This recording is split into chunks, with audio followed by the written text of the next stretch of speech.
বিমানটি বাংলাদেশের মাটিতে ল্যান্ড করলো। আহ, আজ 5 বছর পর নিজের দেশের মাটিতে পা রাখতে পারলাম। অনেক ভালো লাগলো। বিমানবন্দর থেকে বের হচ্ছে, বাবাকে আগেই কল করে জানিয়ে দিয়েছিলাম। এমন সময় একটা মেয়ে আমাকে এসে জড়িয়ে ধরলো, সাথে তো কান্না করে দিয়েছে। হ্যাঁ, আমি জানি এটাকে। এটা আমার আদরের একমাত্র ছোট বোন নীলা। হ্যাঁ রে, এবার তো থাম, চল আগে বাসায় যাই, নাকি এখানেই কান্নার বন্যা বসিয়ে দিবি? হ্যাঁ ভাইয়া চল। সামনে এগিয়ে দেখি বাবা দাঁড়িয়ে আছে। বাবা, কেমন আছেন? হ্যাঁ রে, আগে একটু ভালো থাকলেও এখন অনেক ভালো আছি। চল আগের বাসায় যাই, তোর মা অপেক্ষা করছে। হ্যাঁ চল। তারপর গাড়িতে বসে রওনা দিলাম। যেতে যেতে আমার পরিচয়টা দিয়ে দেই। আমি রবিউস্তানি অনন্ত। পড়াশোনার জন্য বাবা মাকে ছেড়ে বিদেশ থাকতে হয়েছিল। 5 বছর পর আজকে দেশে ফিরলাম। আমি বাবা মার একমাত্র ছেলে। আর আমার বোনের কথা তো বলেই দিয়েছি, নাম নীলা। এবার একাদশ শ্রেণীর ছাত্রী। আর বাবা গ্রুপ অফ ইন্ডাস্ট্রিজের মালিক। আর মা আমাদের বাসার বস। মানে মা একটু রাগী, তাই মার কথা সবাই মেনে চলতে থাকে। তবে আমার জন্য একটু ছাড় আছে। আমার বাবা মার লাভ ম্যারেজ। আপনাদের পরিচয় দিতে গিয়ে অনেক কিছুই বলে ফেলেছি। তারপর বাবার আর নীলার সাথে গল্প করতে করতে বাসায় চলে আসলাম। বাবার সাথে আমরা দুই ভাই বোন বন্ধুর মতো সবকিছু শেয়ার করি। বাসায় এসে কলিং বেল দিতেই মা দরজা খুলে দিলেন আর আমাকে দেখে জড়িয়ে ধরে কান্না করে দিলেন। কতদিন পর আসলি? একেবারে শুয়ে গেছিস? মা, আমি কই শুকিয়ে গেছি, আর একবার তো আসতে চেয়েছিলাম। আচ্ছা পরে কথা বল, আগে ওকে ভিতরে যেতে দাও, অনেক জার্নি করে আসছে। হ্যাঁ আয়। তারপর সবার সাথে একটু কথা বলে ফ্রেশ হতে চলে গেলাম। ফ্রেশ হয়ে নিজেকে দেখলাম মা খাবার টেবিলের কত রকমের খাবার সাজিয়ে রেখেছে। সবগুলো আমার পছন্দের, তাই দেরি না করে খেতে বসলাম। মা নীলাকে ডেকে আনলো, কিন্তু বাবাকে দেখি না। মা, বাবা কই গেল? বাবা ভাইয়া অফিসে চলে গেছে। কেন? এ নাকি অনেক জরুরি কল দিয়েছে, তাই বেরিয়ে গেল। তাড়াতাড়ি চলে আসবে, তুই খেয়ে নে। তারপর আমি খেয়ে রুমে চলে গেলাম। গিয়ে শুয়ে ঘুমিয়ে পড়লাম। সন্ধ্যার পর নীলার ডাকে ঘুম ভাঙলো। এই ভাইয়া উঠে যা, আর আমার জন্য কি এনেছিস দে। তোর জন্য আমি কি আনবো? কিছুই আনি নাই। মিথ্যে বললাম নীলাকে রাগানোর জন্য। কি সত্যি কিছু আনিস নাই? আমার কি কিছু আনার কথা ছিল? নীলা আর কিছু না বলে রাগে হন হন করে চলে গেল। মার রাগের কিছু ভাগটা আমরা দুই ভাই বোন পেয়েছি। আমার থেকে নীলার আবার রাগ বেশি, মা মেয়ে বলে কথা। যাই হোক, আমি উঠে গিয়ে ফ্রেশ হয়ে নীলার কাছে গেলাম।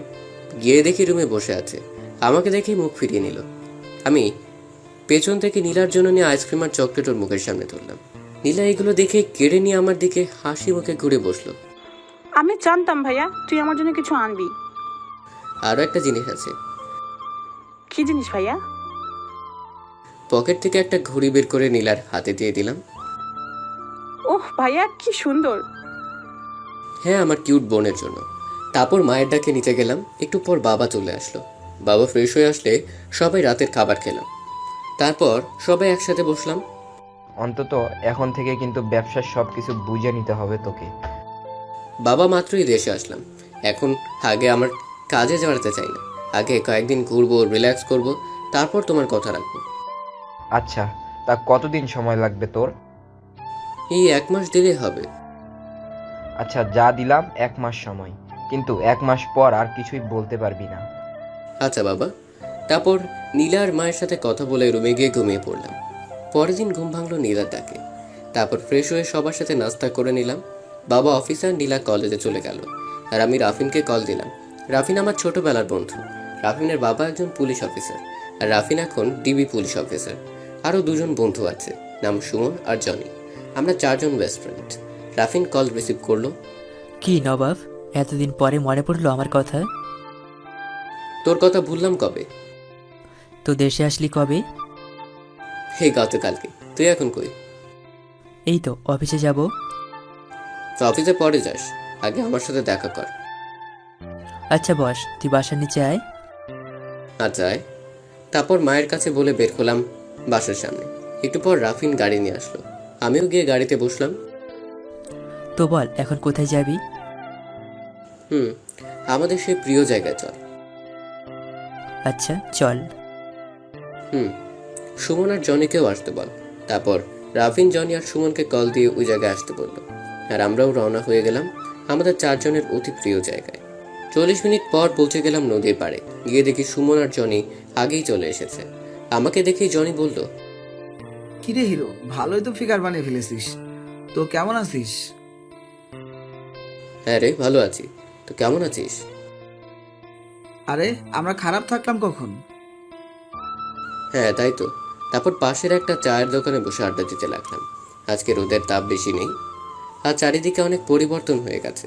গল্পের নাম চেঞ্জ হয়েছে। এমন সময় আমি বললাম, তো চল কোথাও থেকে ঘুরে আসি। আমার হাতে মাত্র 1 মাস সময় আছে। কেন রে? তারপর আবার কি করবি? বাবা অফিসে জয়েন করতে বলেছিল। আমি সময় চাইলে 1 মাসের সময় দিয়েছি।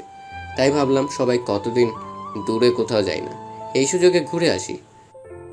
খারাপ বলিসনি, তবে আমরা 7 দিনের বেশি সময় নেওয়া যাবে না।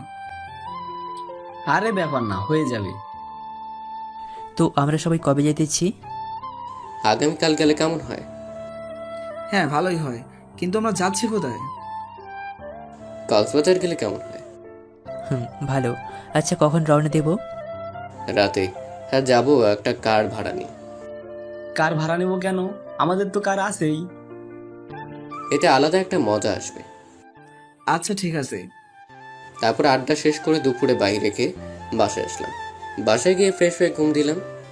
বিকেলে ঘুম ভাঙলো নীলার ডাকে। উঠে ফ্রেশ হয়ে ছাদে গেলাম। সন্ধ্যার পর নিচে নেমে টিভি দেখতে লাগলাম। রাতে বাবা আসলো। তারপর সবাই রাতের খাবার খেতে বসলাম। তখন, বাবা, আমি রাফিন, জনি আর সুমন আগামীকালকে কক্সবাজার যাচ্ছে। ওহ ভালো, তা কতদিনের জন্য? বেশি দিন না, মাত্র 7 দিন। আচ্ছা, ভালোভাবে যেও, আর পৌঁছে কল দিও। আচ্ছা। তারপর খাওয়া শেষ করে রুমে গিয়ে ঘুমিয়ে গেলাম। পরের দিন নীলাকে নিয়ে শপিং করতে গেলাম। শপিং শেষে বাসায় এসে লাঞ্চ করে ঘুম দিলাম। বিকেলে নীলা ডেকে দিল। সন্ধ্যার দিকে রাফিন কল দিয়ে রেডি হয়ে নিচে যেতে বলল। আমি নিচে যাওয়ার একটু পরেই রাফিন আসলো। তারপর চলে গেলাম। 4 জন একটা কার ভাড়া করে নিয়েছিলাম, 2 জন ড্রাইভার। রাতের খাওয়া বাইরে থেকে খেতেই রওনা দিলাম। কারের মধ্যেই ভালো মজা করলাম। সকালের দিকে কক্সবাজার পৌঁছে গেলাম। আগে থেকেই রুম বুক করা ছিল। 4 জনই একই রুমে থাকবো। তারপর রুমে গিয়ে ফ্রেশ হয়ে সকালের খাবার খেয়ে সবাই ঘুম দিলাম। দুপুরে উঠে ফ্রেশ হয়ে সবাই চলে গেলাম সমুদ্রে। 7 দিনে অনেক জায়গায় ঘুরলাম, অনেক কিছুর অভিজ্ঞতা হলো। 7 দিন শেষে বাসায় ব্যাক করলাম। তারপর থেকে রাফিন, জনি আর সুমন ওদের কাজ নিয়ে ব্যস্ত হয়ে গেল। কক্সবাজার থেকে নীলার জন্য অনেক কিছুই এনেছিলাম, যেমন শামুকের মালা ইত্যাদি। তেমন অভিজ্ঞতা নেই।